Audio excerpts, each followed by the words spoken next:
tenu Ouais, mais c'est du autre chose. contexte. C'est autre chose. C'est parce que Paris non plus a pas, à cause du fair play financier, a pas des moyens illimités. Ouais. Mais sur la valeur des joueurs. Et moi, j'avais dit il y a 1 mois et demi, 2 mois déjà, pour moi, le signe de savoir si le foot va devenir raisonnable ou pas, ça va être sur la prolongation de contrat de Kylian Mbappé. Pour moi, en France, c'est le signe.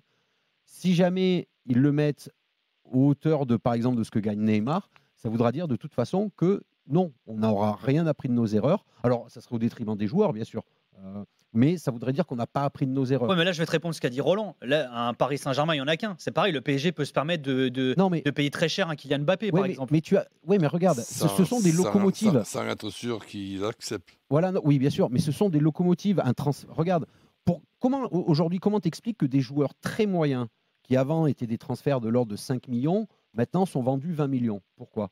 C'est parce que tu as eu des transferts à 100, 120, 150, 200 millions qui ont été faits. C'est les gros transferts qui ont fait monter tous les autres transferts. Hmm. Il Il y a un effet boule de neige, tu veux dire. Non, mais voilà, quand tu arrives à vendre des joueurs comme l'année dernière, Lyon vend Ndombele à Tottenham pour 70 millions, ou presque 70 millions avec les bonus, tu te dis, bah, finalement, pourquoi pas un joueur moyen le vendre 30 millions? Les clubs, ils réagissent comme ça et c'est normal. Ils se disent, attends, tu as des joueurs qui sont vendus 2 fois ou 3 fois le prix, entre guillemets, de ce qu'ils devraient coûter. Bah, pourquoi nos joueurs, pourquoi on ne les vendrait pas aussi plus cher? Alors, Pierre, après, ouais, vas-y. quand tu parlais de Liverpool pour Timo Werner, je pense que c'est cher, mais c'est cher pour en faire un remplaçant. Enfin, un mec qui ne sera pas forcément titulaire devant avec l'armada qu'ils ont.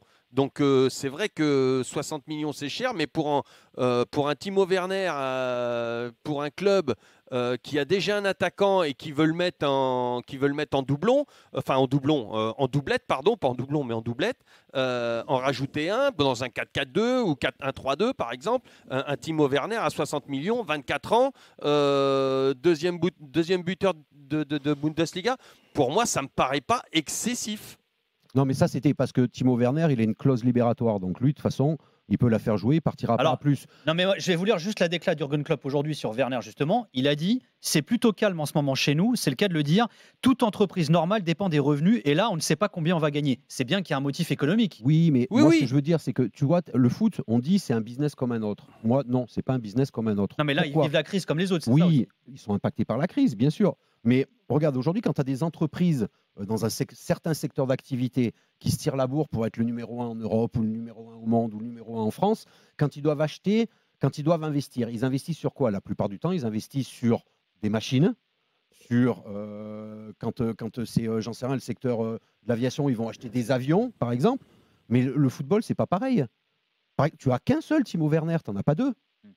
Donc, si tu as deux clubs qui le veulent, bah forcément, les prix vont changer. Alors que si tu as deux compagnies aériennes qui veulent 2 à 320, j'en sais rien, et ben le prix, il reste le même.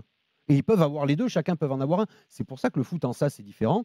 Et que les clubs, tu vas toujours avoir cette concurrence entre les clubs. Et c'est pour ça qu'il faut attendre comment les Anglais vont réagir. Bah, c'est aussi eux qui tirent les prix vers le haut. Il faudra voir comment ça va réagir là-bas.